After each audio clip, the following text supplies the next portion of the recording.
kuna na Namibie bafongoli procès contre Joseph Kabila pe pona abukli beko ya conscience na bango ko sala politique ya mboka isika wuti en tant que réfugié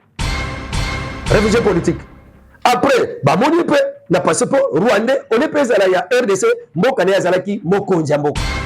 Donc biloko na totala pe Namibie est-ce que ako sambisa yesima ko refoulé na mboka na biso ko benga na yende ba bengana na Éthiopie mais nazo la kabino ekozala kaka bongo mboka nyonso ya SADC mobilisé mettre Kabila hors d'état de nuire ngoli bulunda ewana nanga ewana bakangi kunati ozela extradition na ye François Guillaume ba oyo ba sepela kati na mboka aza ordinaire na affaire politique na kati ya MONUSCO mais ayokela kikanda mama na biso Thérèse Kayikwamba ministre ya affaires étrangères MONUSCO ya imposé biso non nous voulons encore une année pour la biso tobima na RDC. Oh maman Thérèse ministre des affaires étrangères ya RDC c'est plus la route non jamais pourquoi encore une année. Bon si vous voulez comme ça to réduire on a 6 mois Nations Unies mbote na bino nyonso balandi ya chaîne Tindika télévision et à masolo ya esengo parce que lelo mboka mobimba ezana fête munene ndenge tosili ko récupérer bandana sake na bangomba nyonso wana ya bakiuli 3 antennes tokena Masisi centre to mati na ba direction ya ba Bweremana toke na côté ya Mufuni Changa donc ba côté nyonso wana RDC asili ko récupérer bamboka wana donc lelo ambiance za makasi e banda lobby ya kosakana te. Donc premier sujet nde tozo bandela wana na premier sujet na biso ezande situation sécuritaire mais tokoye ba ko dénoncer pe quelques traîtres otoyoki ye moko gouverneur militaire abimaki moi traître côté moko boy toko révéler bino yango parce que toko bomba ngote déclaration ya Kagame sima ya biso kozwa Masisi centre déclaration pe yangola tokoyoka yango déclaration ya États-Unis ya Union européenne pe tokende ko yeba lolengeni to bengani François Grillon wazalaki moko ya MONUSCO mais pesila ki biso rapport ya mabe na kati ya conseil de sécurité yango to bengani monsieur Christian Bosembe atomboki ba RFI ba France 24 na TV5 bango na ba chaîne na bango bazokumisa kaka M23 azuba mboka mais tango biso tokozwa mboka minoko na bango pe kangami na lolenge moko pe ba opposant na ba kambi ya église catholique bango nyonso tokolobela bango wana tokosukisa na ma message abekanda ya Mbujimai atindi epa ya Martin Fayulu oyo alobaki ba luba Gazela Félix Sekedi a memi bango na Kisasa a memi bango na Katanga pour ko empêcher ba manifestation ya ba opposants. En tout cas papa Abbé a lobeli Martin Fayulu. Sans plus tarder yambote to banda. Fona pesa na mbote epa ya papa Rife Kisombe papa Kelly oya ngai moko pe mutu akosimba kama solo oyo kanga bien omona nga bien ezande papa Kapaya wana na kati ya sima kamera yende mutavandisi masolo ne ba diaspora piskanos bozali pe bana mboka ba wazalendo na kati ya les 26 provinces yazangi te pe ko pesa bino bambote belé esikami nozali na chaque province ozali les KPO pe ko zongi sera kambote na nga e ko zala bien na kati ya commentaire et que ça va bien. En tout cas, je vous en prie, ceux qui s'abonnent,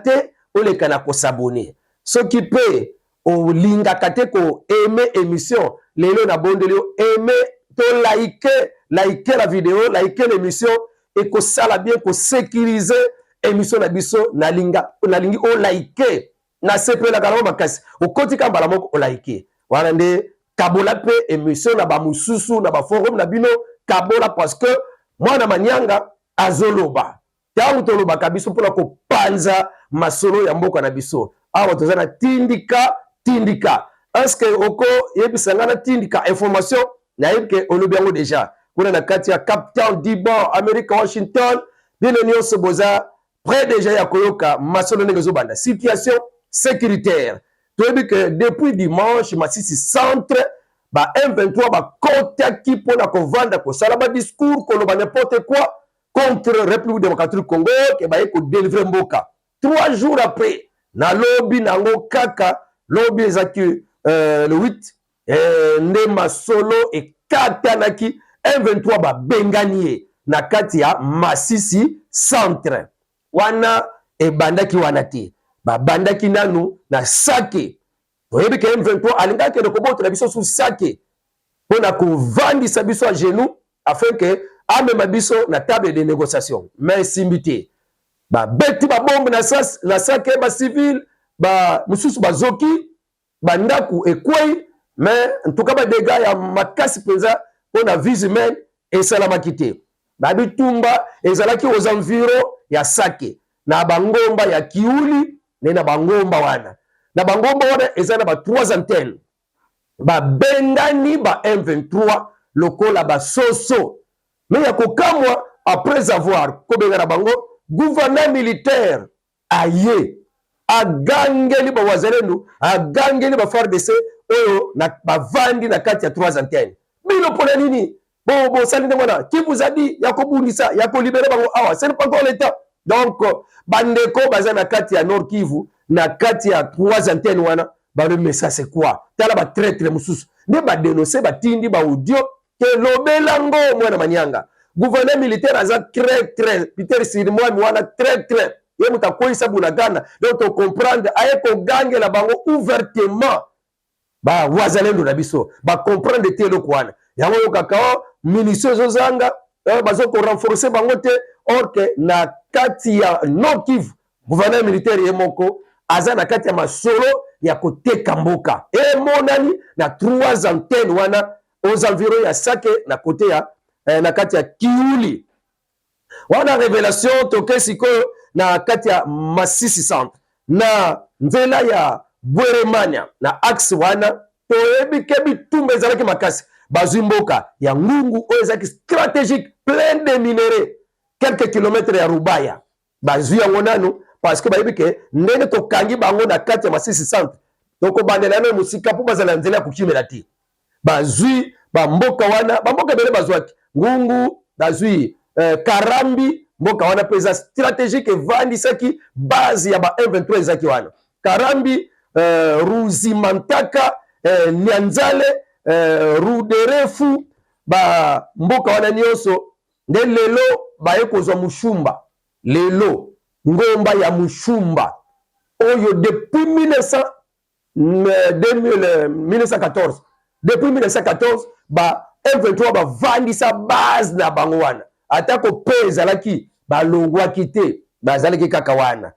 me ngomba wana lelo ezali kokambama na FARDC wazalendo babuki nyonso ya ba M23 ezalaki wana base militaire camp militaire na bango basundola minduki bibembe ya kotanga te donc Kagame ana kati ya plaire soko mati kota Ruchuru na Ishasha frontière ya Uganda ndenge ba na milima ba betaki bango bakimili na Ishasha kuna siko balobi koto baminduke kote la kana Uganda awa ba beti Ishasha bakimi na mboka ya Uganda tala ndenge ba exploit ya ba FARDC sur terrain donc côté à Sake ok côté à Ruchuru ok déjà nzela ya Rumangabo nzela ya Bunagana mine déjà malembe kala mingi tokoyoka kiwanja Ruchuru pe tombe me wana totiane mpanzi bakomi na kuna te tozana lelo na Musumba eza ngomba montagne wana oso batie ba matériel na bango mbala moko bazo bombarder na se ezalaki na ba armes sophistiquées oyo bandeko buwaka ba obinzoka ezalaki manipulé et pas ya ba mercenaires français britannique na ya Amerika bazwi fe moko bakimi baboyi ba filmer bango baboyi ba filmer bango bakimi ya kokima na bangomba wana oya bangomba ya kiuli bazalaki mpona kobwaka na sake babeti bango na ngomba bakangi ebele bakangi ya ba M23 bakangi bango barwande wana nde oyo nyonso bakufaki ndambu bakoka komema mosusu bakokaki komema bango te donc ozomona bangungu nyonso wana eza nde lelo tozali Kaniro Mushumba Mushaki oyo bakisa yango une année déjà M23 vandi wana na Mushaki lelo Mushaki na maboko ya bawazalendo oh fete eza kuna makasi donc bato bazo bambunda bazo bina tuka soki tayi kozala tokolakisa bino kaka ba image nyonso na tafu ndabo tandamo en tout cas guerre za makasi les FARDC célèbrent encore leur victoire dans les lots tozali les 9 FARDC azo célébrer victoire na ye na mboka ya Ngungu na mboka ya Mushaki na mboka ya Masisi Centre na mboka ya Mushumba azo célébrer victoire na ye mboka ya Nyanzale bamboka nyonso wana Ruderefu bamboka ebele mususu kutu tokoko sikete ba Busanza na Ruchuru eza na maboko ya ba FARDC sikoyo fale biso nyoto sepela na ba katolika basepela na ba opposant basepela pomboka na biso bazwi terrain mais bango bazela kaka soki bazwi mboka moko boye babandi kofinga koloba n'importe quoi ida pese ateki mboka mais tangu sikoyo tozwaka mboka bakangi minoko mais bufu sepela kapeti soki bazwi biso mboka bolobi mabe mais soki be biso to récupérer bono bakape makambo mabie bino bozalaka mpona kofinga mpona kochola soki mutu asali mabe bokosepela na ye te bokotonda te ezomona na ke bozala bino ngambu ya M23 Musumba ome de FARDC et Wazalendo plusieurs armes sophistiquées récupérées de na lobby réunion et salami awa na mboka ya Kinshasa conseil de sécurité donc conseil supérieur pour la défense élargi et vanda qui peut babeti masolo chef d'état-major azalaki ministre de la défense azalaki mokambia aner azalaki ba responsable armé na la police bazalaki wana ezalaki na pokwa nango ne papa Patrick Moulia Yakuto ayaki ko sala maba déclaration pona koloba ke mboka ya République démocratique Congo na elongo na ba pinga nyonso baza déterminé ya kobotola ba territoire nyonso ba M23 bavandelaki territoire nyonso décision zwami ma c'est le fait zate tokoyoka Amerika te c'est le fait zate permission pesami na FARDC abunda ndenge tozaboye tokobetela ko maboko te en tout cas Kagame alobino bisika wana oyo boyokaki ba armée ya Rwanda bakendaki ko envahir eza pona ba FDLR nde bazalaki kuna ba FDLR nde bavandelaki kuna ba FDLR baza menace pona Rwanda lokola bamboka nyonso masisi wana ba FDLR bamvaisaki nde na yango wana Rwanda lobi qui avait présence ya ba militaire na ye o bayaka ko appuyer ba M23 pona ye na ndenge pe politique na bango ekomi que M23 akomi ko protéger minorité ya Batuchi babengi bango Batuchi congolais yo soki baza Batuchi congolais yo Rwanda problème na yo wapi oya kokota na makamba ba congolais aza l'intérêt eloko mususu ya lobi ke ba M23 baza wana pona kolukela pona kovanda na mboka Congo mais lokola baza batu moko balingi babeta bango basilisa bango baboma bango Rwanda zo sepela te yango atindi M23 abatela ba Tuchi babanda mulende mais eza nango politique Kigali azo silikate ba communauté internationale États-Unis Union européenne balobi Kagame ale bimisa batuna yo kaka ndenge tokomi ko récupérer mabele kuna pe bango balobi Nduhungirehe ministre affaires étrangères ya Rwanda alobi en tout cas l'esprit na langage ya communauté dans la politique na bango yango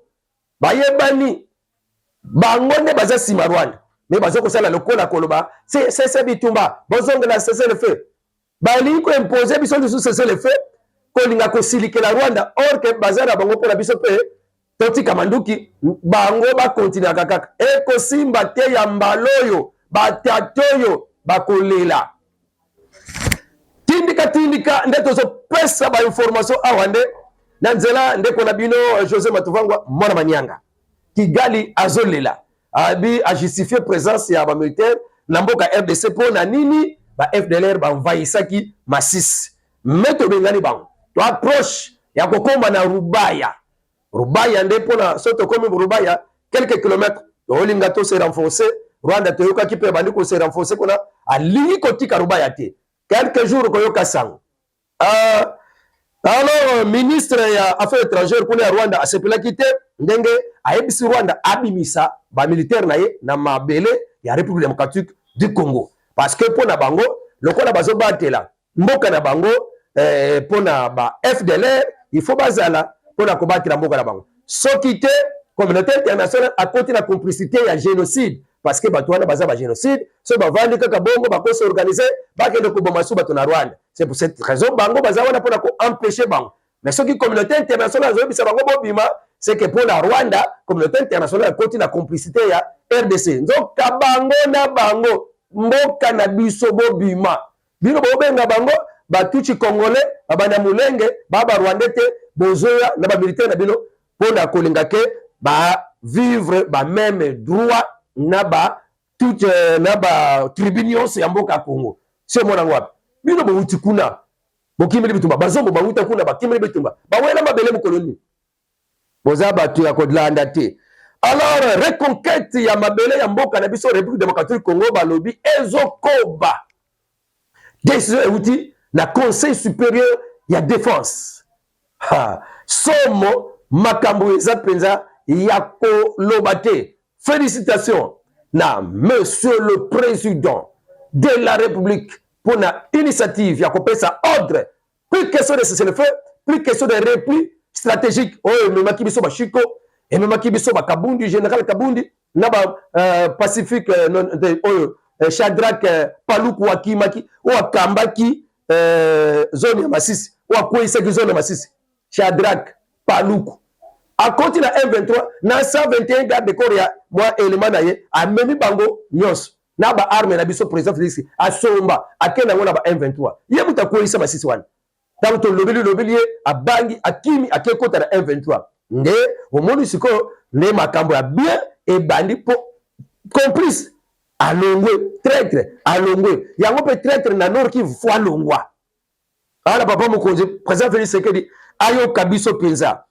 quand la victoire tombe dans les oreilles des sourds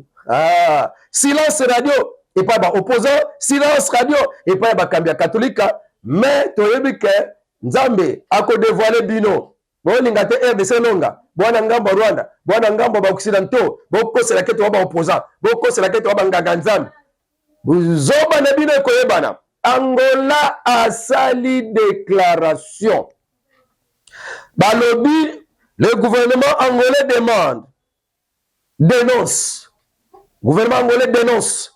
la violation de l'intégrité territoriale de la RDC. Papa Lorenzo kuna na kati Angola a dénoncé mabele ya mboka Congo ba violer yango violation ya intégrité territoriale ya mabele ya batupa ya M23 lokola M23 tata na ye Rwanda c'est que il y a réellement violation ya makambwana eza agression ezote na ngambo ya Rwanda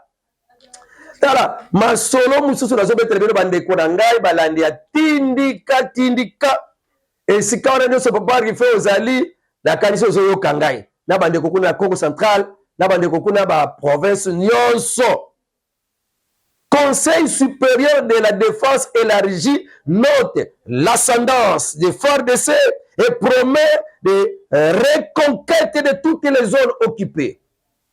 Et moi dit que Makamba Kitoko et les hommes à FARDC va promettre la reconquête. Le Conseil supérieur de la défense encourage en même temps le poursuite judiciaire des traîtres impliqué dans la déstabilisation du pays. Kabila, Nanga, Moïmoununda. Pour ne citer que cela. Bazou Mokano, que ba traître nyonso, ba la kati ya complicité pour déstabiliser Mboka, il faut basambisa bango makambo kotikela bango sous temps ezate basolo ko bandoze la sikoye Jikaka Joseph Kabila Kabange ba bengani na Ethiopie atonga bandaku na ba mboka bere ya Afrika ba bengani na Ethiopie pona nini délégation mobimbe uti Ethiopie et na mboka RDC. Donc Joseph Kabila expulsé avec sa famille à Addis Abeba. D'après les dénonciations du président Félix Tshisekedi qui avait déclaré que l'auteur y a ba trouble nyonso déstabilisation nyonso y a ba groupe armé c'est Joseph Kabila. Ba mboka nyonso bayoka na monde. Ba comme qu'on considérait Joseph Kabila comme terroriste responsable de terrorisme na kati ya RDC et soutient aussi le terrorisme na bamboka mususu.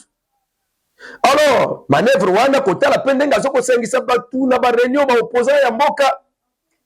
ba sepela ngote. Alors non photo sala mukanda to que l'optique la président Félix Tshisekedi. Donc président Félix Tshisekedi a dénoncé qui est déjà le kwana na manœuvre na ye ya kolinga ko compléter contre RDC en organisant des audiences kuna na kati Addis Abeba ye Kabila et sepelisaki ba ndeko ba autorité ya Addis Abeba te de la zone ya batu ko compléter contre mboka ya RDC. Une délégation de l'Éthiopie est venue voir le président Félix Tshisekedi hier le 8 janvier 2025 pour penser mukanda oyo uti na mukonti na bango pona koloba keto bengani Joseph Kabila na libotane na mboka na biso ya Addis Abeba na kati mukanda wana message ezalaki que d'après wana lokola ye azoko memaka ba trouble ya terrorisme tokoki kovanda na ye na kati ya mboka na biso te bayebisi le président Félix Tshisekedi.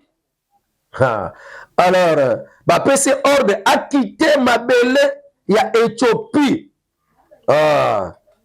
acquitter soki acquitter pona ye aza mutu moko a organisaka ba terrorisme to trouble déstabilisation na kati ya bamboka pona ko prévenir balobi to bengani ye mais na Namibie pe na mboka mususu oyo avandelaki ndoka na constitution na bango ekomama que mutu te o aza réfugié lokola bazwaka ye lokola réfugié politique akosa la politique ya mboka na ye te mais monani ki Kabila bandi kosangisa batu na bamboka misusu kotambola ko comploter contre mboka esika uta boneke non papa o photo bengisa ye bamona kaka alinga voyager pour akende Rwanda babweti ye na aéroport aba présente-toi atali passeport rwandais mais yo ozalaki président na RDC o présenter biso passeport rwandais ndenge nini tie rwandais zoka passeport RDC esilangala donc on a aza déclaré déjà terroriste moye aya ko renouveler son akomi ko tambola na passeport rwandais c'est que aza siko rwandais on makambo ndenge zo tambola kuna na Namibie bafongoli procès contre Joseph Kabila pe pona abukili beko ya conscience na bango ko sala politique ya mboka isika uti en tant que réfugié politique. Après bamoni pe na passeport rwandais on est pesa la ya RDC mboka ne azalaki mokonzi ya mboka. Donc biloko wana totala pe Namibie est-ce que ako sambisa yesima ko refoulé na mboka na biso ko benga na ye ndenge ba bengana na Ethiopie mais nazo la kabino ekozala kaka bongo mboka nyonso ya SADC mobilisé mettre Kabila hors d'état de nuire ngoli bulunda ewana nanga ewana bakangi kunati dozela extradition na ye François Guillaume ba oyo ba sepela kati na mboka aza ordinaire na affaire politique na kati ya MONUSCO mais ayokela kikanda mama na biso Thérèse Kayikwamba ministre ya affaires étrangères MONUSCO ya imposé biso non nous voulons encore une année pour la biso tobima na RDC. Oh maman Thérèse ministre des affaires étrangères ya RDC c'est plus la route mais non jamais pourquoi encore une année bon si vous voulez comme ça to réduire on a 6 mois Nations Unies Conseil de sécurité et boy pour ba pays wana ba yinaka RDC bangonde ba leki mbele kuna ba boy alors c'est que François Grillon oyo akomi mikanda pa bandeko na yeke ba yina mama Thérèse Kayikwamba po alingaki te ba vanda awa donc c'est kaza munguna ya MONUSCO lettre comme les mamans Thérèse Kaipang, mais ça c'est quoi ça? N'est-ce pas ba bengani papa ou na RDC, ba bengani na MONUSCO na biso. Merci maman Kaipang. A maman boye to luka kibino banda kala. Mais Nzambe a pambola yo. Ba bengani François Fillon un français na kata MONUSCO azolo ba ke derrière que Rwanda asala ka agression te. Biso nde tozo batela ba FDLR o baza danger pour na Rwanda. Tel le rapport, il y a François Fillon ou a Pessi, na Conseil de sécurité pour na rapport à RDC. Il y a un Benganie, Bandokia Congo. Alors pour le Makamba Kabila, au côté commentaire, Namibie a extradé, a dit d'ailleurs côté, et qu'on a malam, n'appelle la ligne bongo. Et qu'on s'en va bongo, n'a nega koya, n'a memaki, ou Makalaki na Tanzanie wan, Eric Kuba, Azan na Bolok, Ngoy Mulunda, Boroko ba kate la ngona mbujima ikuna. E moko papa Chibangu atale la ye. Bon, ba mission total. Na nga pe kalati azoya. Kuna pe kabela ko suka koya. E bongo ba mbolo ba tikala. Ba temi loko. Omona wapi ba chaîne lokola ba RFI, ba TV5, ba France 24. Ba loba kaka mabe. Contre mboka na biso. Ce que tozo mata, tozo ba mboka, ba loba kate. Na ba opposa bushbe. Naba mikamba katolika, bakamba katolika Bushbe, Rwanda Bushbe, bango Bushbe. C'est que toyebi ngambo na bango. Papa Christian Bosembe a mettre bango en garde, ba médias internationaux, RFI, France 24, P25, bazo relayer ba avancer ya ba M23, lokola ke ba chaîne moko lokola ke ba tout moko baza valeur, zoko ba terroriste. En tout cas, ezabo été Papa Christian Bosembe a lobby non. Faire de cet œuvre, vous savez, mais les terroristes ne peuvent pas bénéficier. Il y a tribune médiatique, mais en cas de zone de Subilokwan, bon, on tombe là-bas, 1-23. Donc, 4 machines na bino mboka na biso. RFI, to yoka bino souté. France 24, TV5, to boko yoka souté ko RDC, bazoko lobila mboka wana. Et kotika la cause la souté. Ah, si j'ai souka, papa, abe kanda, na Mbujimai alobeli Martin Fayulu, c'est irresponsable, mais critique les hommes, mais pas les tribus. Yo papa fait le petit discours le 30 décembre 2024. Oh, papa Félix Sekedi a fait déplacer en masse, ba frère Naye Baluba, a fait étouffer, ba manifestation ya bato ya ba opposant na Katanga, na Kinshasa. Et papa Martin Fayulu, la déclaration, ils ont incité un tribal contre les Balouba. Alors papa Abekanda Lobi, vouloir associer le déplacement des Kassaïens à une planification politique de Félix Tshisekedi, et Zanango Kolobake Yopenza, Ozano ko critiquer ba tribu me batouté. Ah, ça c'est la manipulation d'un responsable qui ne critique pas les hommes, mais qui critique les tribus, qui opposent, et ça pour nous critiquer les tribus, mais tout, mais ça là, il y a un faut critiquer en tant qu'opposant, mais tu débordes, ils ont créé un tribal, ils ont bana, n'est pas comme ça, na Rwanda, Bundana, guerre civile, yo, ils ont agent. Bon, Fayulu, agent, il y a comme un tribal peut désordre en boka. Kolandisa maloba na ye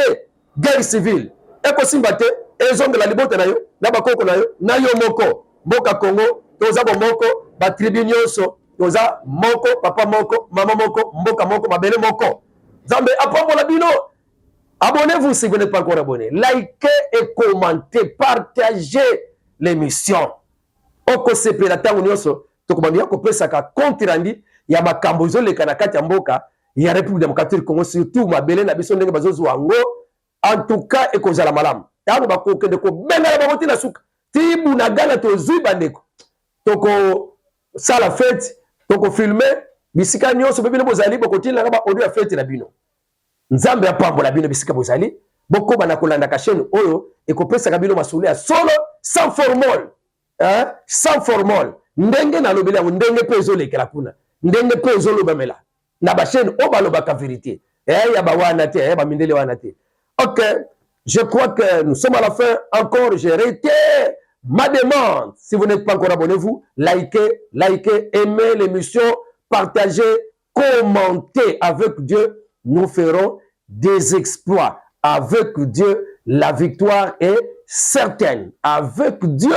tout est possible. Parce que le Congo, c'est pour les Congolais. Papa Fatih Beto, Wumela. Wana mandate, wana mission. Vous connaissez aussi là? Ndema kampesili. Mais pour les siko, nous t'avons forcé à Kukundama. Au revoir, à la prochaine. Merci beaucoup.